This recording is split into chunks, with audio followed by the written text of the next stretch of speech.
அக்கா, இப்ப பாத்தீங்கன்னா விஜயோட மனைவி வந்து அவர் மேல விவாகரத்து வழக்கு தொடுத்திருக்காங்க. அந்த நேரத்துல பாத்தீங்கன்னா விஜய் திரிஷாவும் நேத்து ஒரே கல்யாணத்துக்கு வந்து ஒரே மாதிரியான உடை உடுத்திட்டு போயிருக்காங்க. இதை பத்தி நீங்க என்ன நினைக்கிறீங்க?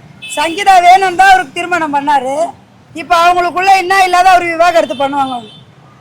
விஜய் வேற தொடர்பு இருக்கதானே அவங்க விவாகரத்து பண்றாங்க.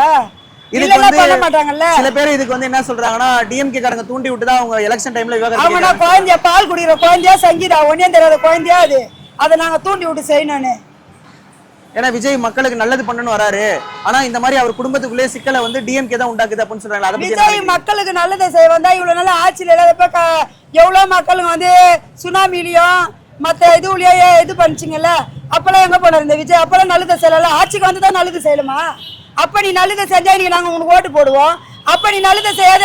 எங்க தலைவர் எல்லா ஸ்கீம்ல நல்லதை செய்யும் போது நீ ஆட்சியில வந்து நான் செய்வேன்னா எப்படி செய்ய முடியும்? அது எப்படி நாங்க நம்புவோம்? விஜய் என்ன சொன்னார்னா, எனக்கு பட வாய்ப்பு இல்லாம நான் இங்க வரல, கிட்டத்தட்ட 250 கோடி ரூபாய் சம்பளத்தை உதறிட்டு தான் நான் இங்க வந்திருக்கேன் அப்படின்னு சொல்றாரு.